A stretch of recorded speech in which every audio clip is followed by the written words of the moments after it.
नमस्कार, दैनिक shift time में आप सबका स्वागत है। मैं रश्मि शर्मा, कैमरामैन शुभम भगत के साथ। लगातार अगर बात करें घाटी की तो जहां पर एक तरफ टारगेट किलिंग हो रही, वहीं दूसरी तरफ कश्मीरी पंडितों को आज भी निशाना बनाया जा रहा है। जहां एक तरफ सरकार बड़े बड़े दावे करती थी कि हमारी अगर केंद्र में सरकार आती तो हम कश्मीरी पंडितों को फिर से वापस अपने जो यानी कि धरती है वहाँ पर लेकर जाएंगे, कश्मीर घाटी में पूरे मान सम्मान के साथ उनको अपना जो हक है वो दिलवाएंगे। पर कहीं ना कहीं आज भी एक सवाल बड़ा उठता है, क्या वो दावे, वो वायदे खोखले हैं? यानी पिछले 32 साल से लगातार इन लोगों के साथ वायदा तो किया जाता, पर कहीं ना कहीं वायदे पूरे नहीं कर पाती। सरकारें आती हैं जाती हैं, पर ये लोग आज भी जिस मांग को लेकर आज से 32 साल पहले थे, आज भी उसी मांग को लेकर आज पैनल कश्मीर की तरफ से यहाँ एक प्रेस वार्ता की गई। आइए जो वाइस चेयरमैन उनसे बात करने का प्रयास करेंगे। सर, सबसे पहले सर स्वागत है आपका। थैंक यू बेटा। सर, क्या कहेंगे? सरकारें आती हैं जाती हैं, वायदे तो बड़े बड़े करती हैं, पर आज भी जहां पर 32 साल पहले थे, आज भी उसी डिमांडों को लेकर आप प्रशासन और सरकार को जगाने का काम करेंगे? क्या ऐसा है, एक टाइम था जब हम लोग ये सोचते थे कि ये सरकार जो है ये वोट बैंक पॉलिटिक्स करती है, और क्योंकि शायद कश्मीरी पंडित सारी दुनिया में मिला के लगभग 15, 16, 20 लाख के करीब हैं, पुराने और नए मिला के, तो वो कोई वोट बैंक नहीं है, पूरी दुनिया में बिखरे हुए हैं, इसलिए सरकार को इनकी परवाह नहीं है।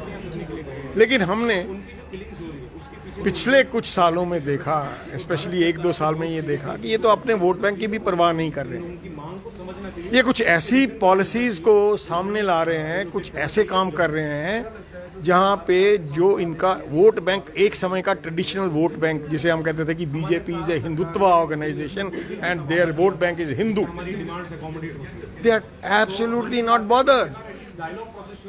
इसलिए कहीं ना कहीं एक शंका आती है मन में कि ये जो सरकारें भारत में बनती हैं, ये at the level of the party इनका पॉलिटिक्स कुछ और होता है, और जब ये सरकार में आ जाते हैं तो इनका पॉलिटिक्स वही एक इकोसिस्टम, वो एक इकोसिस्टम, वोट बैंक की राजनीति नहीं है, ये उससे परे की बात है। ये अब समझ आ रहा है।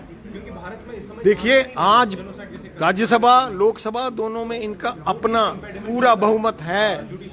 370 हटाना था तो हटा दिया। पहले तो कहते थे हाथ भी नहीं लगा सकते, इवन भाजपा कहता था हमें 370 पे ज्यादा करने की जरूरत नहीं है, 35 को खाली हटाएंगे। ये कर लिया इन्होंने, लेकिन उसके बावजूद इवन 370 पे ये बैकफुट पे आ गए। डोमिसाइल लॉ ले आया, ये कर दिया, वो कर दिया। आप देख लीजिए जम्मू कश्मीर पहले जैसी परिस्थिति में उससे लगभग कुछ नुकसान ही हुआ है, जम्मू के लोगों को भी कोई फायदा नहीं हुआ, कोई फायदा नहीं हुआ। तो ऐसा क्यों हो रहा है? हम ये मानते हैं कि इकोसिस्टम जो है वो इन सरकारों को चलाता है, और वो इकोसिस्टम जो है वो वही फोर्सेस हैं, वो इंपीरियलिस्टिक फोर्सेस हैं, वो जिहादी फोर्सेस हैं जो हिंदुस्तान को 1947 में भी चला रहे थे। इसीलिए जिहादियों ने हिंदुस्तान के टुकड़े करवा दिए, और इंपीरियलिस्ट पावर्स ने उसको मान लिया।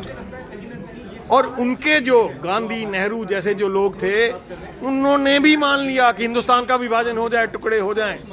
हिंदुस्तान उससे बड़ा नहीं है, हिंदुस्तान कम होता जा रहा है। और वो सब लोग जिनको हम हिंदू कहते हैं, जो अब्राहमिक सिविलाइजेशन का हिस्सा नहीं है, उन लोगों पे पूरी दुनिया में, खासकर इस सब कॉन्टिनेंट में, सब जगह जो चलता रहा लगातार एक विध्वंस की प्रक्रिया, उस पे भारत सरकार ने कभी एक्शन नहीं लिया। हम हमेशा से ये देखते आ रहे हैं। सीएए बनाया इन्होंने, उसको ठंडे बिस्तर में डाल दिया। 4000 परिवार थे राजस्थान में, पाकिस्तान से आए हुए हिंदू परिवार, उनको वापस धकेल दिया गया क्योंकि सीएए पे लॉज नहीं बने, रूल्स नहीं बने। तो आप देख लीजिए, ये वोट बैंक का भी नहीं है, ये एक इकोसिस्टम जो इंपीरियलिस्टिक और जिहादी इकोसिस्टम है, वो भारत की सरकारों को चला रहा है। और इसलिए हम आज क्लियर हैं कि ये लड़ाई खाली जम्मू कश्मीर में नहीं लड़नी है हमको, ये पूरे हिंदुस्तान में लड़नी है। और आने वाले समय में आप देखेंगे ये पूरा हिंदुस्तान जो है वो इस इकोसिस्टम को बदलने में खड़ा हो जाएगा और हर सरकार से टक्कर लेगा। ये आने वाले समय में होने वाला है। धन्यवाद। चलिए जी सर, आप क्या कहना चाहेंगे? जिस तरह से सर ने कहा कि इको सिस्टम आने वाला है, अब कहीं ना कहीं बदलाव जरूरी है। सरकार वायदे तो करती है पर वायदों पर खरा नहीं उतरती। जो इस सत्ता में कुर्सी पे विराजमान होते हैं इसकी नजरिया बदल जाता है। आपकी इंफॉर्मेशन के लिए बताऊं कि जो आने वाला 14 सितंबर है उस दिन हमारा कश्मीरी हिंदू बलिदान दिवस होता है। उस दिन के लिए हमने एक राष्ट्रीय स्तर का एक सम्मेलन आयोजित किया है जिसमें देश भर से जो विचारक है इस सब, खास तौर पर जेनोसाइड को लेके और जो कुछ प्रॉब्लम चल रही है इस पर विचार होगा और आपके सामने एक व्हाइट पेपर जारी होगा। ये बात। Thank you.